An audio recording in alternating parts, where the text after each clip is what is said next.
देखा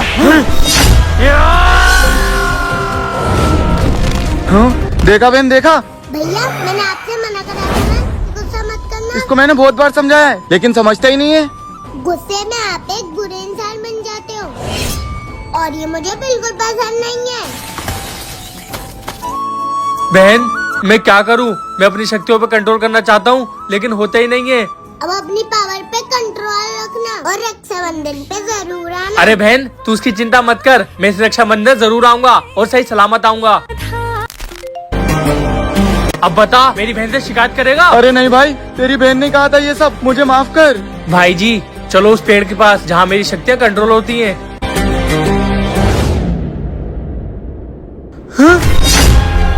भाई जी मेरा जादुई पेड़। सरदार, उस पेड़ के सारे टुकड़े करने के बाद उसके अंदर ये सांप निकला है। ये सांप काम का नहीं है, लेकिन इसके सर पे जो मणि लगी है वो काम की है।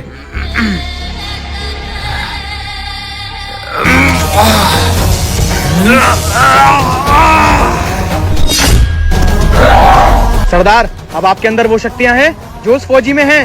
मैं अपनी शक्तियों से उसे नहीं हराऊंगा, वो खुद मेरे आगे घुटने टेकेगा। उस फौजी की बहन, अब तो वो जरूर घुटने टेकेगा। भाई जी आपका जादुई पेड़ टूटा, इसका मतलब इसकी शक्तियाँ भी कोई लेकर चला गया। हाँ मगर कौन है वो?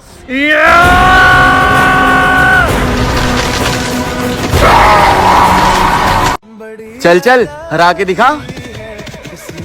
आ जाओ भाई जी, आ जाओ, जीतेंगे तो हमारे रोहित भाई। यस, मैंने तो कहा ही था कि रोहित भाई जीतेंगे। आज तो पार्टी होगी। अरे भाई तू नाराज मत हुआ कर, ये तो खेल है, आज मैं जीता कल तू जीत जाएगा। अर्पित भाई जी ये क्या चीज थी जो भाई जी को जमीन के अंदर ले गई? पता नहीं भाई, जो भी बहुत खतरनाक है, चलो चल के देखते हैं।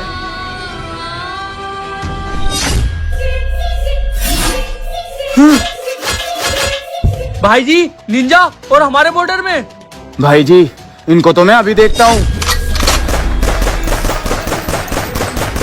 हाँ, इनको तो कुछ हो ही नहीं रहा है, अब हम इनसे कैसे निपटेंगे? भाइयों, ये लोग बहुत खतरनाक है, इनसे और इनकी शक्तियों से आम आदमी नहीं बच सकता। हाँ, तो हम क्या करें, हमारे देश का सवाल है। हमारे बॉर्डर में जो एक पेड़ है, अगर तुमने उसका एक फूल ले लिया तो तुम कोई आम आदमी नहीं, एक शक्तिशाली इंसान बन जाओगे। भाई जी इस बॉर्डर में एक ही लौता पेड़ है, चलो। भाई जी यही वो पेड़ है जिसके बारे में अर्पित ने बताया था।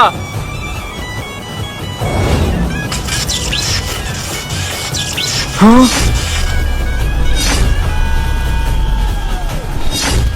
भाई जी वो है फूल, लेकिन उन सांपों के बीच से हम फूल को लेंगे कैसे?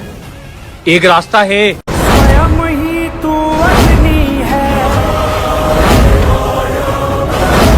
भाई जी तुम इतने दिन से जिस प्रोजेक्ट पे काम कर रहे थे, क्या ये वही है? हाँ भाई जी, फाइनली आज मेरा रोबोट पूरा हो गया है, अब ये हमारे फौज में काम आएगा। लेकिन भाई जी ये तो सेम आपकी तरह लग रहा है। हाँ भाई जी, इसको मैंने अपना अवतार दिया है, ये मुझसे ज्यादा बहादुर और शार्प माइंडेड है। खतरा खतरा खतरा।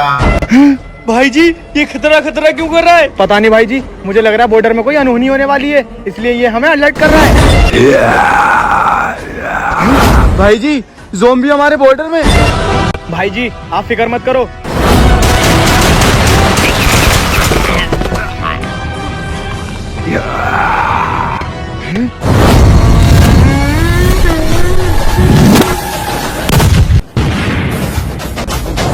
तू कौन है? ऐसे टीन के डब्बों को तो मैं अपने हाथ से ऐसी मसल देता हूँ,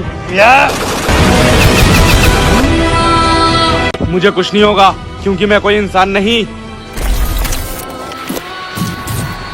एक रोबोट हूँ। मुझे पता था ये मुसीबत एक ना एक दिन हमारे बॉर्डर पे जरूर आएगी, इसलिए मैंने सिर्फ रोबोट नहीं एक और चीज बनाई है।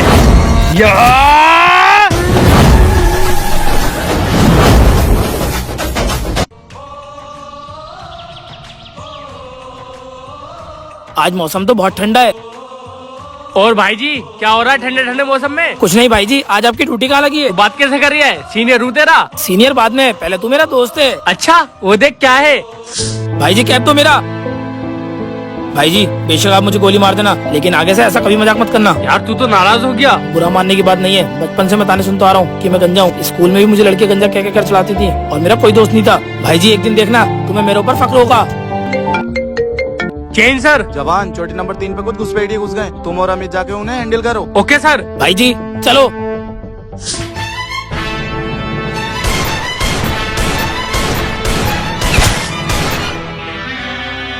भाई जी मैं दूसरे वाले को देखता हूँ।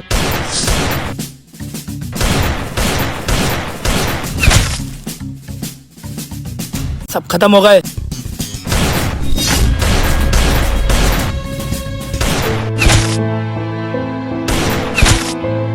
भाई जी आपने मेरी जान बचाने के लिए अपने सीने पे गोली क्यों खा ली? कोई बात नहीं भाई जी, आज मेरे अपने दोस्त के साथ साथ एक सीनियर को भी बचाया है। सीनियर बाद में, पहले तू मेरा दोस्त है।